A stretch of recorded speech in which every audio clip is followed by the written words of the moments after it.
নমস্কার, আপনারা দেখছেন TV9 বাংলা। আমি কমলেশ। ঘূর্ণিঝড় নিয়ে একটা জল্পনা রয়েছে, বিশেষ করে সোশ্যাল মিডিয়া জুড়ে এক ঘূর্ণিঝড় নিয়ে আলোচনা।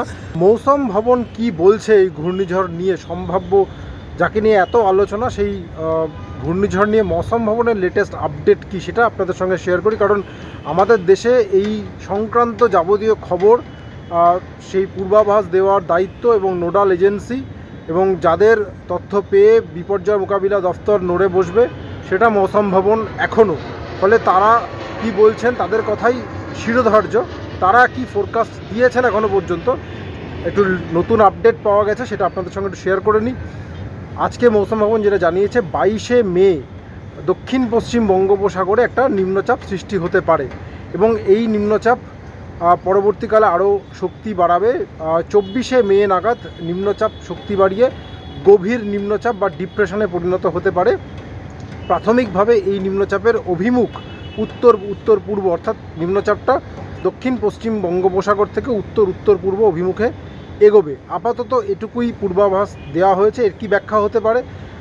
এক, যে যদি উত্তর পূর্ব অভিমুখে কোনো নিম্নচাপ এগোয় দক্ষিণ পশ্চিম বঙ্গোপসাগর থেকে, তাহলে তার অভিমুখ বাংলাদেশ মায়ানমার উপকূল, অর্থাৎ এইভাবেই যদি একটা নিম্নচাপ এগিয়ে যায় শক্তি বাড়াতে বাড়াতে, তাহলে সে বাংলাদেশ মায়ানমার উপকূলে গিয়েই পৌঁছবে। কিন্তু অনেক সময় আমরা দেখেছি যে নিম্নচাপ মাঝ বা বঙ্গোপসাগর থেকে নানা দিকে টার্ন নিতে পারে। এটা সবটাই নির্ভর করে নিম্নচাপের ওপরের, মানে বায়ুমণ্ডলের ওপরের স্তরে বায়ুপ্রবাহ কেমন, সেটাই তো আলটিমেটলি স্টিয়ার করে নিম্নচাপকে বা ঘূর্ণিঝড়কে, তার উপর সব কিছু নির্ভর করবে। সুতরাং সোজাসুজি এই রাস্তায় গেলে যেমন বাংলাদেশ মায়ানমারে পৌঁছতে পারে, সেক্ষেত্রে বাংলার চিন্তা অনেকটাই কমে যাবে।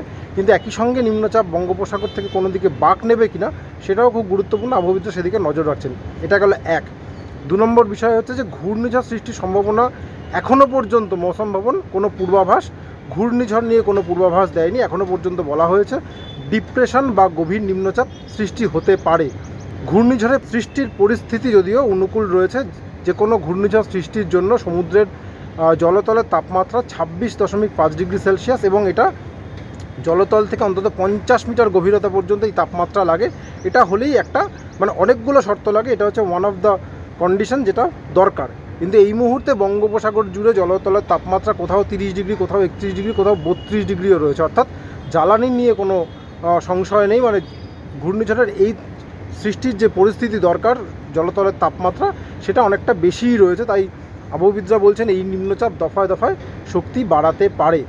যাই হোক, এই যে নিম্নচাপ সৃষ্টি হবে তার আগে তো ঘূর্ণাবর্ত হবে। সেই ঘূর্ণাবর্তের হাত ধরে 19শে মে নাগাদ নিকোবর আইল্যান্ড এবং পার্শ্ববর্তী যে আন্দামান সাগর রয়েছে সেখানে বর্ষা ঢুকে যাবে।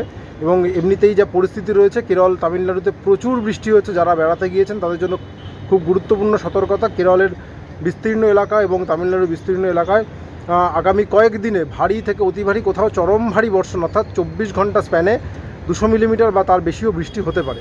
এবার বাংলায় কি হবে? বাংলায় আজকাল দুদিনই গরম, ভ্যাপসা গরম। পশ্চিমের একটা দুটো জেলায় তাপপ্রবাহ, 2 দিনাজপুরে তাপপ্রবাহ। এই পরিস্থিতিটা আজ এবং কাল চলবে। তবে আস্তে আস্তে গরম কমার মতো পরিস্থিতিও তৈরি হবে। বিক্ষিপ্ত বৃষ্টির পরিস্থিতি তৈরি হচ্ছে উত্তরবঙ্গে। আজ সকালেই জলপাইগুড়ি, আলিপুরদুয়ারে বিভিন্ন জায়গায় বিক্ষিপ্তভাবে বৃষ্টি হয়েছে। এই বৃষ্টি এবার আস্তে আস্তে দক্ষিণবঙ্গেও শুরু হয়ে যাবে। রবিবারও কিছু জেলায় বৃষ্টি হতে পারে। সোমবার থেকে বৃষ্টির সম্ভাবনা দক্ষিণবঙ্গ এবং উত্তরবঙ্গের সব জেলাতেই থাকছে। মঙ্গলবার দক্ষিণবঙ্গের জেলাগুলোতে বৃষ্টির পরিমাণ আরও বাড়তে পারে। অর্থাৎ ভ্যাপসা গরমের যে দাপটটা বিশেষ করে কলকাতা এবং উপকূলীয় জেলাতে রয়েছে, সেই দাপটটা আস্তে আস্তে সোমবারের পর থেকে কমতে শুরু করবে। মঙ্গলবার বৃষ্টি হলে অনেকটাই এই গরম কমে যাবে। আপাতত এটুকুই ডিটেল যে 22শে মে নিম্নচাপ সৃষ্টি হতে চলেছে বঙ্গোপসাগরে এবং সেই নিম্নচাপ শক্তি বাড়িয়ে গভীর নিম্নচাপে পরিণত হতে পারে। এখনও পর্যন্ত ঘূর্ণিঝড়ের কোনো পূর্বাভাস আবহাওয়া দপ্তর দেয়নি, যদিও ঘূর্ণিঝড় সৃষ্টির সমস্ত পরিস্থিতি বেশ অনুকূল রয়েছে। নিম্নচাপের প্রাথমিক অভিমুখ উত্তর পূর্ব অভিমুখে এগোবে। সেক্ষেত্রে বাংলাদেশ মায়ানমার উপকূলের দিকে এগোতে পারে। পরবর্তীকালে কোনো বাঁক নেয় কিনা সেদিকে আবহাওয়াবিদরা নজর রাখছেন। আপাতত এটুকুই। সঙ্গে থাকার জন্য অনেক ধন্যবাদ।